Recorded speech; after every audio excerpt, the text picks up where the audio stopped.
Human Society alerta sobre el creacionismo en aulas didácticas. Este es del año 2008.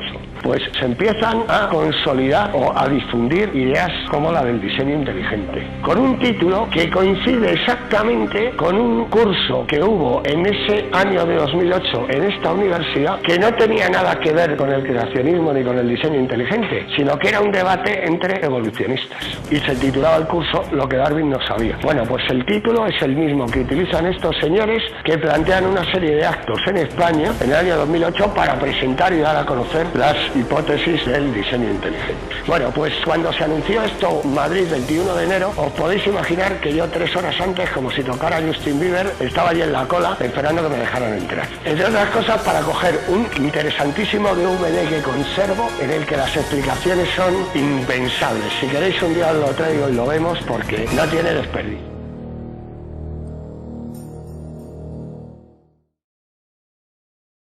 El diseño inteligente es una escuela de pensamiento que se opone a la evolución. Son gente que dice que los seres vivos no evolucionan, no cambian con el tiempo, y que en cambio fueron creados por algún tipo de diseñador inteligente en un pasado relativamente cercano, y no han cambiado desde entonces. Un argumento de los que dan es el de la complejidad irreductible. Yo soy Nicolás Palanca, y soy biólogo, soy investigador y soy especialista en neurociencia sensorial. La neurociencia sensorial estudia cómo los seres vivos se relacionan con su medio ambiente, y las estructuras que tienen para hacerlo. Sobre todo también estructuras asociadas del tipo neuronal. Por ejemplo, la retina, las partes neuronales de la retina en el caso del ojo, la cóclea en el caso del oído y bueno, el cerebro en general, todo ese tipo de cosas. La idea hoy era hablar un poco del argumento de la complejidad irreductible, que es un argumento que dan mucho los partidarios del diseño inteligente. En biología, de hecho, hay dos grandes interrogantes. ¿Cómo se consiguen nuevas formas vivientes con nuevas estructuras como alas y ojos a partir de vida que ya existe? Y segundo, ¿cómo se originó la vida en la Tierra por primera vez? Oparin creía que podía explicar el origen de la primera vida con los principios darwinistas. Él imaginó unos compuestos químicos simples que se combinaban y recombinaban para formar moléculas de mayor tamaño. Y entonces éstas se organizaban a sí mismas con la ayuda de variaciones al azar y de la selección natural para constituir la primera célula primitiva. En las 3 décadas siguientes, muchos científicos trabajaron para desarrollar y afinar estas ideas, mientras ponderaban las cuestiones suscitadas tanto por Oparin como por Darwin. ¿Cómo pudo evolucionar la vida a partir de unos compuestos químicos simples? Sobre el tema del origen de la vida, desde siempre ha habido un asunto que ha fascinado al ser humano. Muchos pensadores intentaron, a la luz del contexto en el que se desarrollaban, tratar de dar una explicación válida al tema de cómo pudo haber aparecido la vida. Explicar la transición entre el mundo físico-químico y el mundo biológico es un reto de enormes dimensiones. Cualquier ser vivo conocido, incluso unicelular, es múltiples órdenes de magnitud más complejo que los distintos sistemas moleculares de los cuales se ha postulado que pudiera provenir el problema fundamental del origen de la vida. Por lo tanto, tenemos que concentrarnos en intentar explicar con evidencias las diferencias obvias entre la vida y la no vida. El problema de los orígenes biológicos, por un largo tiempo diría yo, ha sido de un profundo interés para mí precisamente por la escala del problema, por su importancia. ¿De dónde venimos? ¿Por qué estamos aquí? Toda esta clase de preguntas, exploradas desde el punto de vista de la ciencia natural. Bien, pues no es muy sencillo hablar sobre los temas relativos a estas propuestas creacionistas que intentan explicar el sentido de la vida o el origen de la vida. Me gustaría leer una cita de Stephen Jay Gould que explica bastante bien estas cuestiones. Dice Gould: los hechos no se marchan mientras los científicos debaten teorías rivales para explicarlos. La teoría de la gravitación de Einstein reemplazó a la de Newton, pero las manzanas no se quedaron colgadas en medio del aire pendientes de este resultado. Y los seres humanos evolucionaron a partir de antecesores siniestros, ya fuera por medio del mecanismo propuesto por Darwin o por algún otro aún por descubrir. Desde finales de los 60 hasta principios de los 80, Dean Kenyon fue uno de los teorizadores químicos evolucionistas pioneros del mundo. Y como otros en su campo, intentaba explicar cómo comenzó la vida por un proceso puramente natural. Hacia los 60, los científicos habían determinado que incluso las células simples están compuestas de miles de proteínas diferentes. Estas proteínas están constituidas a su vez por unas unidades químicas más pequeñas llamadas aminoácidos enlazadas en largas cadenas. Aparece un gran nivel de complejidad de arquitectura en estas unidades celulares, en estos aminoácidos constituyentes de las proteínas. En la naturaleza se emplean 20 tipos diferentes de aminoácidos para construir cadenas de proteínas. Los biólogos los han comparado con las 27 letras del alfabeto. Las letras del alfabeto se pueden ordenar en una enorme cantidad de combinaciones posibles. Y es la disposición de la secuencia de las letras la que determina si tenemos palabras y oraciones con significado. Si las letras están bien colocadas, se obtiene un texto con sentido, pero si no se ordenan de forma correcta, se obtiene una jerigonza. El mismo principio sirve para los aminoácidos y las proteínas. Hay al menos 30.000 tipos distintos de proteínas, cada una a partir de una combinación diferente de los mismos 20 aminoácidos. Estos están ordenados como las letras para formar cadenas de, a menudo, cientos de unidades. Si los aminoácidos son secuenciados correctamente, la cadena se doblará para formar una proteína funcional. Las proteínas se ordenan con sus aminoácidos de tal manera que los aminoácidos caen el uno sobre el otro, en una arquitectura que está preprogramada por el orden de los aminoácidos.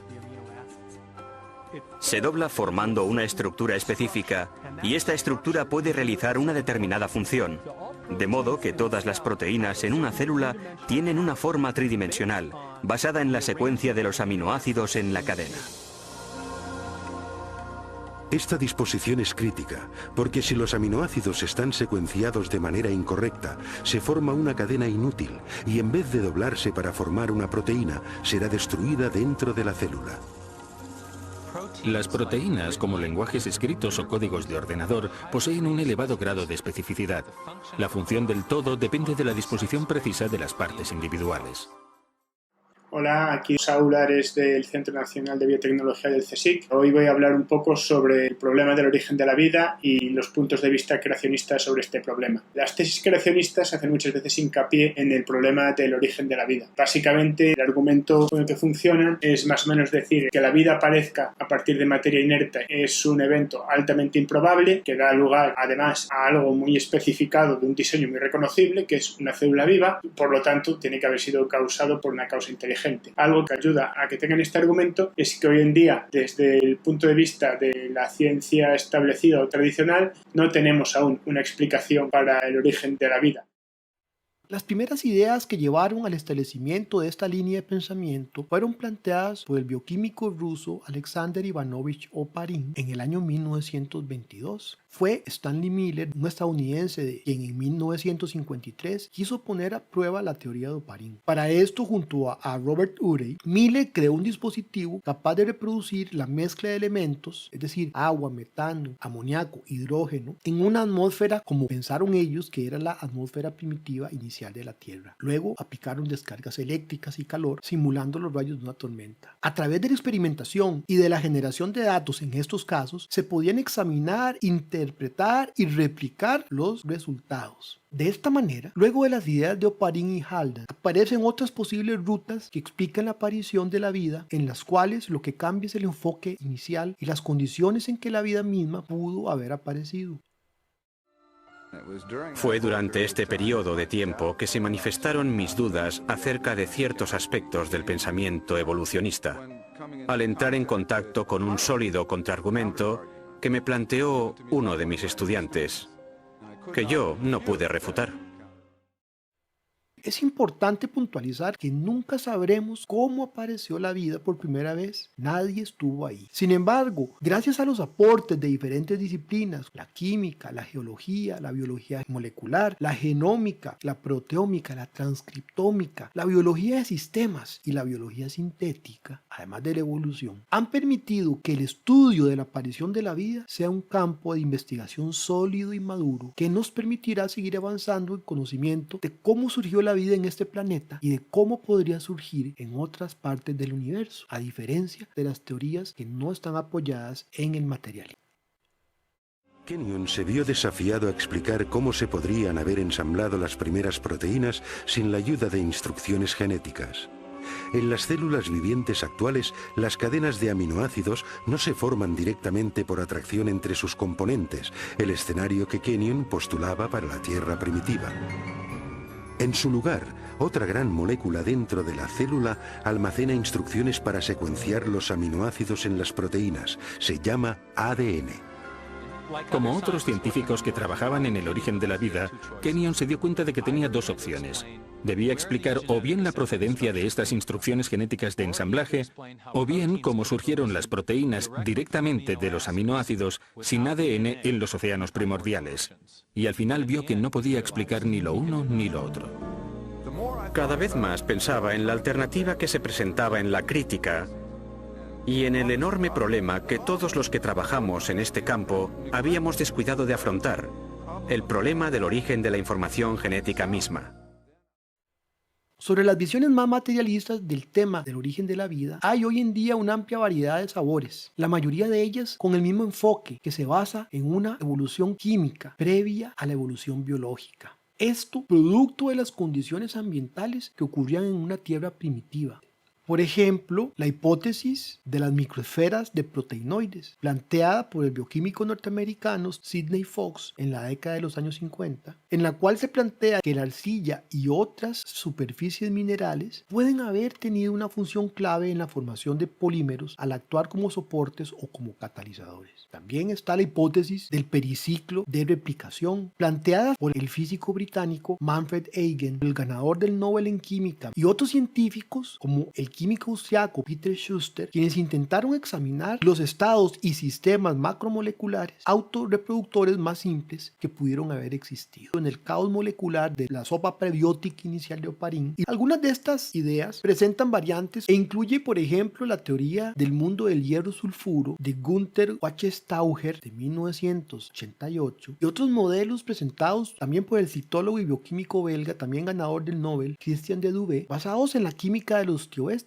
Hay otras hipótesis, son bastantes, todas con un enfoque diferente que tratan de explicar lo mismo. Entre ellas, cabe mencionar la teoría de las burbujas de Joseph Pano, el modelo de autocatálisis del afamado biólogo Richard Dawkins, la hipótesis del mundo HAP de Simon Platz, la aparición del metabolismo sin presencia de genes de Freeman Dyson, la teoría de las arcillas de Alexander Cairn Smith, el modelo de la biosfera profunda y caliente de Thomas Gold, el mundo de los lípidos de Daniel Segre, el modelo del polifosfato de Brown y Kronberg, la teoría termodinámica y disipativa del origen de la vida de Carol Michelin y el modelo de la ecopoiesis hace unos 50 años presentado por Félix de Sousa y Rodríguez Lima. Todas estas ideas, modelos e investigaciones finalmente allanan el camino hacia la verdad. Así, de esta manera, fue que la ciencia abordó el tema del origen de la vida de una manera que ninguna otra disciplina que no sea científica lo puede abordar.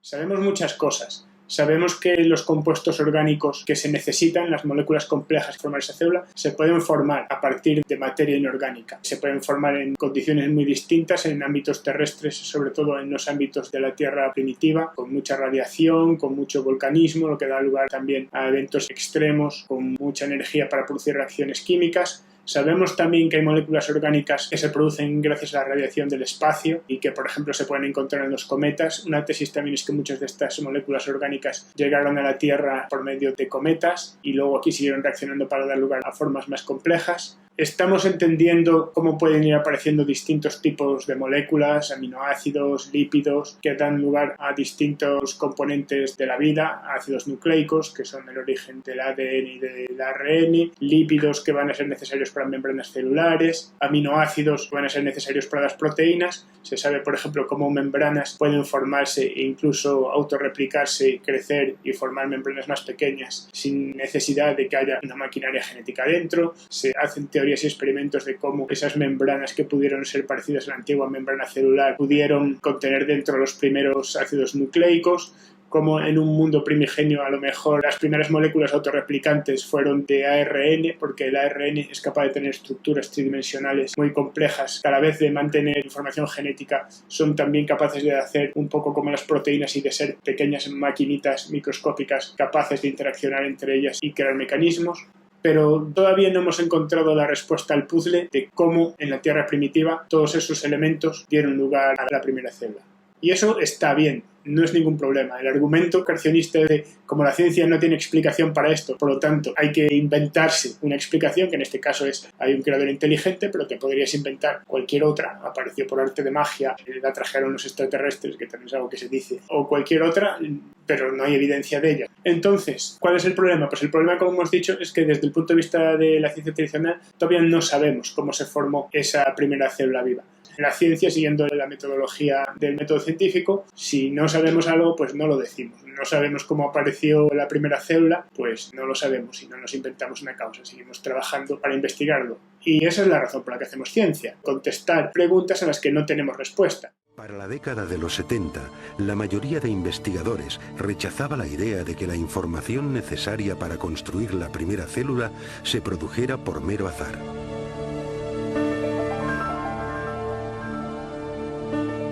Para comprender la razón, consideremos la dificultad de generar un par de líneas del Hamlet de Shakespeare dejando caer letras del juego Scrabble sobre una mesa.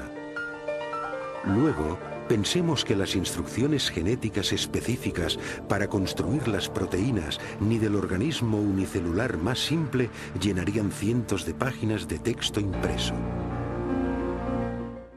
Por tanto, dicen los partidarios del diseño inteligente, tuvo que formarse de golpe, de una sola vez. Las probabilidades de que algo así ocurra por pura casualidad son tan infinitamente pequeñas que necesariamente es una explicación más razonable el que haya un diseñador detrás. Me parece interesante que hablemos aquí un poco más de este concepto del azar, porque se ve claramente que la acepción que usamos los científicos a la hora de usar la palabra azar es claramente diferente de la que usan los creacionistas. Y es una de las razones por las que me parece que en estos documentales, en estas defensas que hacen los creacionistas de su diseño inteligente, hay una buena dosis de hacer trampas, ¿no? De intentar tergiversar las cosas para que parezcan diferentes de lo que realmente son. Y uno de estos ejemplos lo vemos en el uso que hacen de las palabras. Antes de entrar en el azar, me gustaría hacer referencia a un caso más comprensible quizá para que se vea claramente a lo que hago referencia, que es el uso de la palabra teoría. Y dicen, no, es que la teoría de la evolución es solo una teoría, como si fuera una especulación. Y no es así. Si la teoría de la evolución en ciencia fuese una especulación, lo llamaríamos la hipótesis de la evolución, no la teoría de la evolución.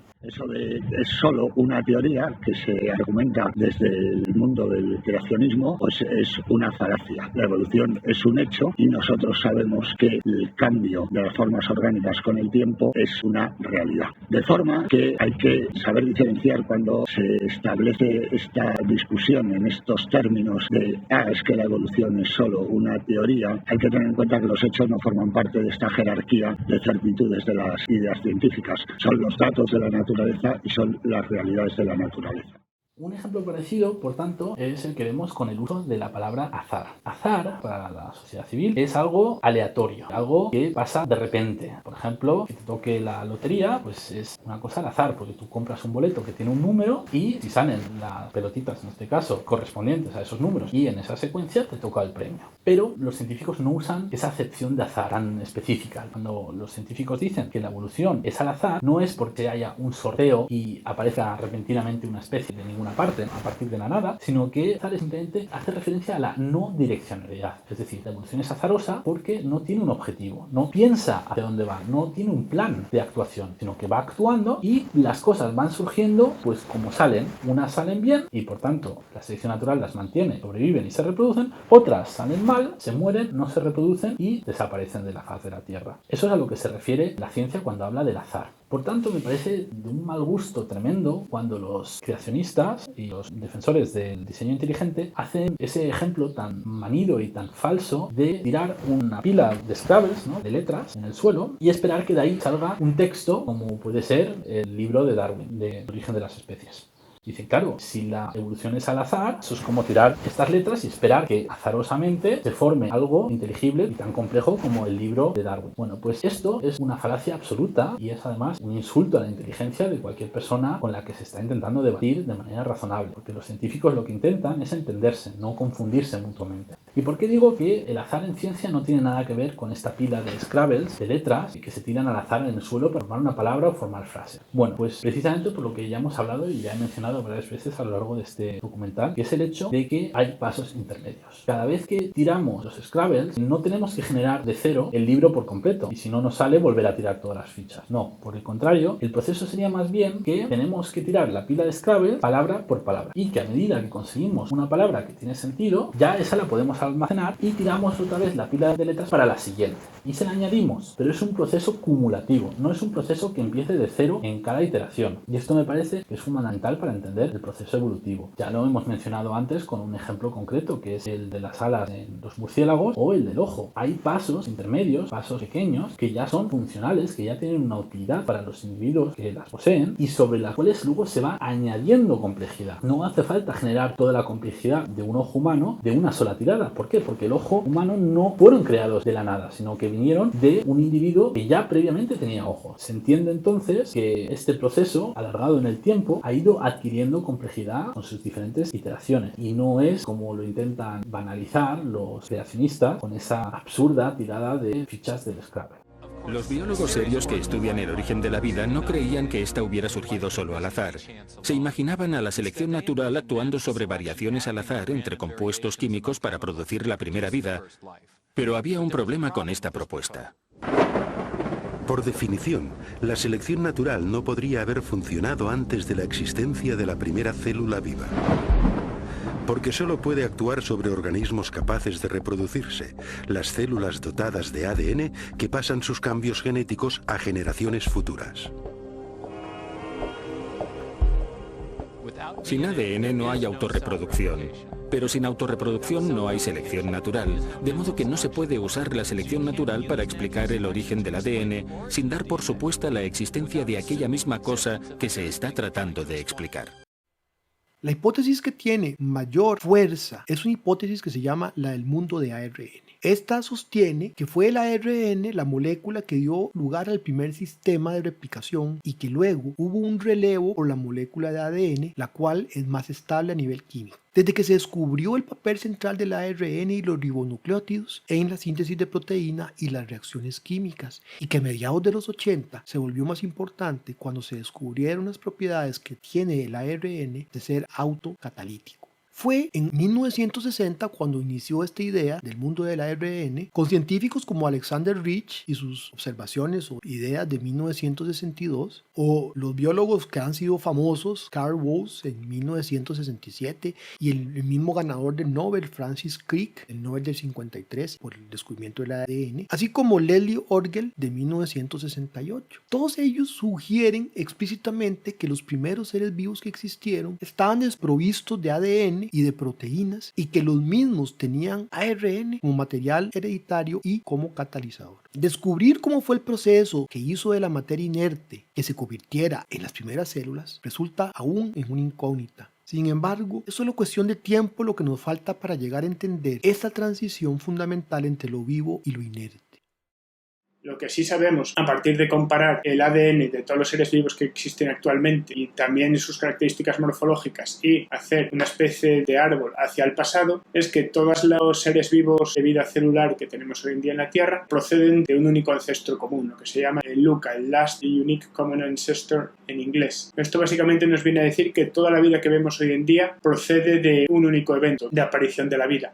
Esto no significa que en la época primigenia en que aparecieron las primeras células vivas no hubiera, digamos, otros tipos de vida diferentes a lo que tenemos hoy en día, pues con distinto tipo de funcionamiento del código genético, con distinta formación de la membrana celular, con distintas posibilidades, pero si los hubo, cosa que no sabemos, desaparecieron y nuestro ancestro común fue el único que sobrevivió y dio lugar a toda la vida terrestre. Uno se queda totalmente asombrado al percibir a esta escala un aparato tan finamente ajustado, un dispositivo que lleva la impronta de un diseño y producción inteligentes. Y tenemos los detalles de un inmenso y complejo ámbito molecular de procesado de información genética. Y es precisamente en este nuevo campo de la genética molecular que vemos la evidencia más convincente de designio en la Tierra. Es un argumento que dan mucho los partidarios del diseño inteligente. Son gente que dice que los seres vivos fueron creados por algún tipo de diseñador inteligente. Este diseñador inteligente pues normalmente es Dios, pero puede ser un alienígena muy poderoso. En fin, algún tipo de inteligencia que nos ha planeado y nos ha construido como somos a nosotros y al resto de los seres vivos. Me gustaría hablar también un poquito sobre el argumento en general, porque me parece que está pillado un poquito con pinzas, y me explico. El tema de si hemos encontrado una maquinaria compleja ha tenido que ser diseñada desde cero no tiene mucho sentido, porque no existe ninguna maquinaria compleja diseñada desde cero. Los seres humanos también funcionamos mediante evolución tecnológica, que es un poco distinta, pero no diseñamos cosas desde cero. Y si pensáis por ejemplo en los Fórmulas 1, lo vais a ver muy claramente. Pensad en los Fórmulas 1, buscad fotos de un Fórmula 1 de los 70 y ahora buscad fotos de un Fórmula 1 moderno. Son muy distintos, son mucho más sofisticados los modernos, ¿verdad? Los diseños han ido evolucionando, ¿verdad? Esto es porque un ser humano no está en el bosque perdido y de repente diseña un Fórmula 1. Un Fórmula 1 se diseña a partir de un diseño anterior. Tú tienes el último modelo de Fórmula 1 y creas mejoras sobre él, mediante ensayo y error, iterando, repitiendo, haciendo diseños hasta que tienes uno que funciona mejor. Pues vamos a probar un caucho distinto. Vamos a ponerle un carburador más. Bueno, no sé mucho de coches, ¿vale? Pero os hacéis una idea. Vamos a cambiarle el alerón de esta forma. Se prueba en la pista y de esos diseños el que dé mejor resultado es el que se implementa finalmente. Esto es exactamente cómo funciona la evolución. Y de hecho toda la tecnología humana es el resultado de un proceso de evolución, de ensayo y error, de repetir sobre el mismo diseño, de mejorar poco a poco desde hace 7000 años. Toda nuestra civilización son 7000 años de conocimiento acumulado, de evolución tecnológica y de evolución cultural basada en lo que hay atrás. Otra cosa es que el ser humano en general avanza muy rápido porque el ser humano tiene una cosa que la evolución no tiene, que es propósito. Tú ya cuando estás diseñando los planos del Fórmula 1 en cuestión, ya sabes lo que quieres. Quieres que el Fórmula 1 corra más, que se salga menos de la pista. Entonces, por ejemplo, no vas a quitarle una rueda a ver qué pasa, pues porque puedes imaginarte que eso no va a funcionar muy bien. Pero la evolución no funciona así, por eso va más despacio. La evolución son cambios aleatorios. Si el plano del modelo anterior de un Fórmula 1 es el código genético y cada Fórmula 1, cada modelo nuevo, es una nueva generación, lo que tendríamos son cambios aleatorios en el plano. Y muchos cambios serían peores, iría a peor el coche. Porque obviamente cuando tienes algo tan precisamente construido como un Fórmula 1, si haces cosas aleatorias y tocas cosas sin mirar, lo más seguro es que vayas a peor. Con los seres vivos pasa exactamente lo mismo, y el 99% de las mutaciones son dañinas o son neutrales. Pues imaginaos que es así, que diseñásemos un Fórmula 1 mediante ensayo y error de esa forma, haciendo cambios aleatorios en el plano. Tardaríamos muchos más años en conseguir un Fórmula 1 adaptado a su pista, pero el proceso en sí es el mismo. Estás agarrando una generación anterior, un modelo anterior, haciendo cambios en el plano. Es una repetición, es cambiar y es mejorar a un medio ambiente específico, que en el caso del Fórmula 1 es la pista. Así que en realidad lo del diseño inteligente no tiene mucho sentido, porque la evolución y la tecnología humana, las dos evolucionan de la misma forma, mediante repetición, ensayo y error, quedándose con lo que funciona mejor, descartando lo que no funciona tan bien. Me parece muy importante poner de manifiesto aquí las implicaciones de aceptar un modelo teológico de un diseño inteligente como propuesta seria, científica, para explicar el mundo que nos rodea. Si realmente aceptáramos la teoría que proponen los creacionistas, lo que estaríamos haciendo no es explicar por qué las cosas son como son, sino que lo que estaríamos haciendo es trasladar la instancia a explicar a un nivel superior. Los proponentes del diseño inteligente nos dicen que es imposible explicar la aparición de un flagelo funcional en una célula, en una bacteria, sin la intervención de un ser inteligente, todopoderoso, que diseñara eso a voluntad y lo implementara de alguna manera mágica. Claro, nosotros ahora, de hoy, seguramente no tengamos todavía una teoría clara, certera, de cómo se produjo este hecho de la aparición del flagelo. La diferencia entre los científicos y los creacionistas es que los científicos tienen la esperanza de que existe una explicación natural que no requiere un ser superior para explicar este fenómeno, igual que ha existido una explicación para todos los otros fenómenos de la naturaleza que hemos podido observar. Los creacionistas dicen, no sabemos cómo se produce un ojo. Vale, lo ha creado Dios.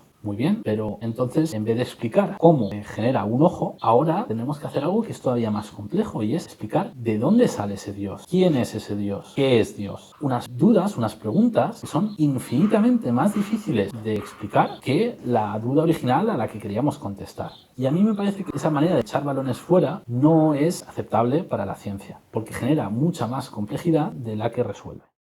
cada vez vamos mejorando más y entendiendo más, y no se piensa que haya ninguna necesidad de un salto en el vacío, de algo especial para que aparezca la vida. Simplemente es un problema muy complejo en el que intervienen muchos factores, tanto de entender el ambiente de la Tierra primitiva como de entender la química y la bioquímica de un montón de compuestos diferentes que son necesarios para que aparezcan esas primeras células. Cada año hay avances, sabemos ahora muchísimo más de lo que sabíamos hace 10 años y muchísimo más de lo que sabíamos hace 20, pero sigue siendo una pregunta sin respuesta. Y lo que no podemos aceptar es que a cada pregunta que la ciencia todavía no ha encontrado su respuesta haya que inventarle una respuesta. ¿Que se puede descartar que la vida apareciera por una causa inteligente? Pues no. Igual que no se puede afirmar, tampoco se puede descartar. Simplemente hay que seguir trabajando y encontrar respuestas en base a lo que se sabe, sin hacer el salto que hace el creacionismo de olvidarse de las evidencias que hay y dar una respuesta a algo para lo que no tenemos datos todavía. Y recordando que cada año hay 2 millones de preguntas a las que encontramos respuesta. Hoy en día se están publicando cada año más de 2 millones de artículos científicos. Eso significa que hay 2 millones de preguntas que no tenían respuesta, que cada año vamos respondiendo. Muchas de ellas evidentemente son más sencillas que intentar desentrañar lo que ocurrió en la Tierra primitiva hace miles de millones de años y que no ha dejado un rastro que hoy en día podamos estudiar directamente. Pero no es un problema. Es, como he dicho, el motivo por el que se hace ciencia, para responder preguntas. Y si hay preguntas a las que no tenemos respuestas, seguimos trabajando. Y precisamente en la del origen de la vida, pues vamos avanzando y cada vez se sabe mucho más. Y es de esperar que en algún momento a esta también encontraremos una respuesta o nos acercaremos a una teoría plausible en un futuro. Hay otro argumento más también que me parece muy importante a la hora de refutar o de poner en duda la existencia de ese Dios. Si partimos de la existencia de Dios, podríamos hacer la pregunta inversa y decir, ¿por qué, si la naturaleza ha sido diseñada por un ser inteligente, todopoderoso, observamos en la naturaleza que hay una gran cantidad de cosas erróneas, mal adaptadas, incompletas, imperfectas, que obviamente un ser inteligente con la capacidad de crear ex nihilo, o sea, a partir de la nada, por voluntad divina, nunca habría cometido esos errores. Una de las máximas, que es la idea del relojero, es la de que en un reloj no sobran ni faltan piezas. Un reloj tiene todas las piezas que necesita para funcionar y solamente las piezas que necesita para funcionar. Sin embargo, en la naturaleza vemos que está plagada de elementos que han quedado como vestigios que a día de hoy no tienen una funcionalidad clara o que podamos comprender. Y cabe preguntarse si realmente partimos de esa idea creacionista de que un ser inteligente ha creado esos organismos, ¿por qué están ahí esas estructuras? Pensemos, sin ir más lejos, por ejemplo, en el apéndice, en el intestino grueso de los seres humanos, que es una estructura que para nosotros no tiene ninguna funcionalidad. Está ahí, en muchos casos nos produce problemas, como cuando tenemos apendicitis, cuando se infecta, y que incluso pueden llevar a causarnos la muerte. ¿Por qué está ahí ese apéndice? ¿Acaso un ser todopoderoso como el que proponen los del diseño inteligente no habría sido capaz de prever estos problemas y simplemente crear seres humanos que no tuvieran un apéndice? A mí me parece que es un argumento de peso que habría que tener en cuenta. Otros ejemplos son la multiplicidad de estructuras que existen en la naturaleza que cumplen un mismo fin. Claro, si todas las especies hubieran sido creadas independientemente por un ser todopoderoso e inteligente, ¿acaso no sería mucho más lógico que hubiera cogido una misma estructura perfecta y la hubiera aplicado a toda su creación? Es decir, si las alas de una mariposa funcionan para una mariposa, ¿por qué no crear un pájaro que tenga alas de mariposa? ¿O por qué dentro de los vertebrados en los que están tanto los pájaros como los murciélagos, alas de unos y otros están compuestos principalmente por huesos estructurados de manera diferente? ¿Qué necesidad había de crear esas estructuras diferentes? Se me ocurre otro caso también, el de los ojos de los pulpos, de los cefalópodos. Los ojos de los cefalópodos son muy parecidos a los de los seres humanos y de los vertebrados superiores. Sin embargo, todo el mundo sabe que los cefalópodos no son vertebrados, son invertebrados y están más cerca de estar emparentados con los moluscos y los caracoles que con nosotros. Filogenéticamente, esa estructura ha aparecido 2 veces de manera independiente en la evolución y por tanto son ojos que son estructuralmente diferentes y que están codificados por genes diferentes. Esto lo podemos verificar en un análisis en el laboratorio. Y cabe preguntarse si al final el resultado convergente es casi el mismo, ¿por qué Dios no hizo el mismo ojo para todos los animales que tenían necesidad de tener un ojo con un cristalino como el que tienen los seres humanos, por ejemplo? Es completamente innecesario crear 2 estructuras funcionalmente idénticas por mecanismos mecanismos completamente divergentes. Por tanto, en mi opinión, esto es un argumento que echa por tierra la existencia de un ser superior que haya creado de esta manera individualizada cada una de las especies por separado. Y, por el contrario, apuntala, en mi opinión, de manera unívoca, que existe una continuidad evolutiva de unas especies a otras que sí tienen la capacidad de explicar por qué se dan estas estructuras paralelas. Y esa explicación es que las estructuras surgen a partir de estructuras previas, diferentes, y que la naturaleza trabaja con lo que tiene a mano. No diseña las cosas ex professo para una función, sino que va adaptando lo que tiene para las nuevas necesidades que van surgiendo. Porque los seres vivos están adaptados a su medio ambiente evolutivamente, y los sentidos son la forma que ellos tienen de relacionarse con su medio ambiente, de agarrar información, de recibir información y de convertirla en comportamiento útil. Así que cuando cambian las condiciones en las que viven, cuando cambia el tipo de depredador con el que se tienen que relacionar, cuando cambia el tipo de señal que tienen que recibir, lo primero que cambia son los sentidos. Es un trabajo bastante chapucero de andar por casa, de andar trabajando con lo que cada especie tiene en su momento y para lo que las necesita.